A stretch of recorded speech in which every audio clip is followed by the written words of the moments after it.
Hi, today I'm trying a Highland malt whisky, this time Glenmorangie's the Quinta Ruban, aged 14 years, distilled in Tain and the Highlands. The name Quinta Ruban is a combination of two languages, obviously. Quinta, Portuguese, meaning an estate, on this occasion an estate in the Douro Valley in Portugal where port has been made, which is the wine that has filled the casks which this has been finished in. And then Ruban, the Scottish Gaelic word for ruby or red, meaning the fact that this is a sweet, rich red wine, and that's the attribute that's being the distiller is trying to confer on the whisky during its maturation. 14 years aging for this particular whisky, so that will have spent 12 years in casks that had previously held bourbon. You have to age bourbon in a new cask, so once you've used it once, you have to get rid of it, and the Scotch whisky industry takes those.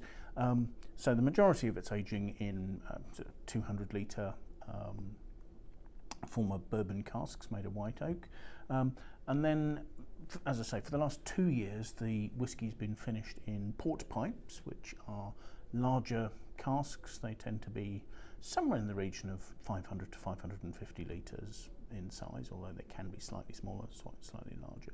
And as I say, that have held ruby port, so not the tawny, which is more oxidised, but the sort of sweeter, fruitier style of port. The whisky has not been chill filtered, so it should have a lovely roundness from the fact that it still retains some of its proteins. Those haven't been removed from it.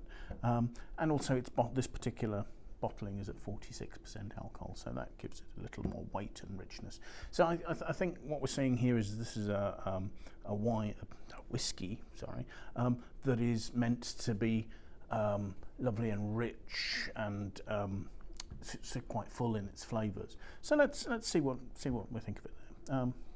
Colour-wise, firstly, this is darker than any of the other cask finished whiskies that I've looked at from Glenmorangie.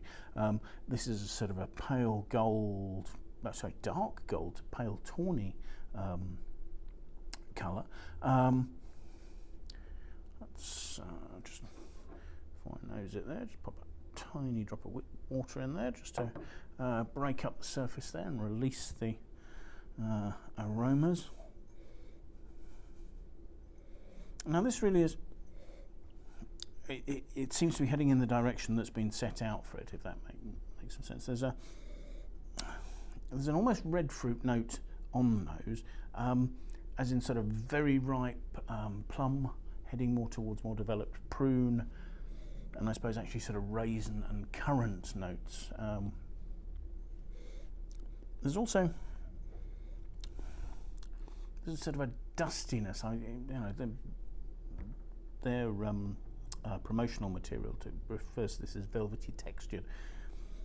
To me, there's a dustiness coming probably from the cask aging that is perhaps slightly charred, but also is a little like sort of velvety curtains when they get sort of dusty if they've been in a house for a while that hasn't been opened up. There's that sort of I'm not sure that that's necessarily sounding like a recommendation, but there's a sort of an all-enveloping warmth about the nose to this. So let's taste it, shall we?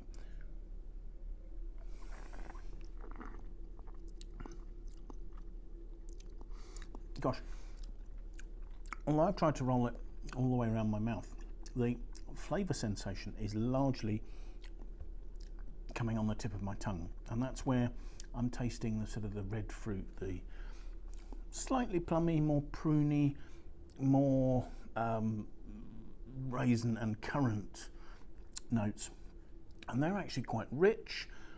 There's a slightly oily texture to them.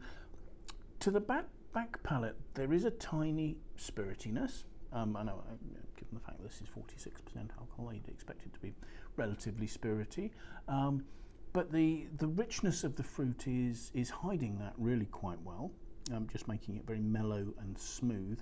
And there's a sort of a chocolatiness in terms of texture and flavour that's bridging the gap between those two on the mid palate.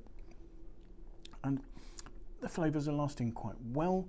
They're broad, they're rich, and they're round, and so I think this is achieving what it's setting out to be a sort of a big, all-embracing style of whiskey that's lovely and smooth and rich, and perhaps ideal for cold winter's evening sitting by a fire or something like that. So thank you very much for watching. That's Glenmorangie's 14-year-old, the Quinta Ruban. Bye now.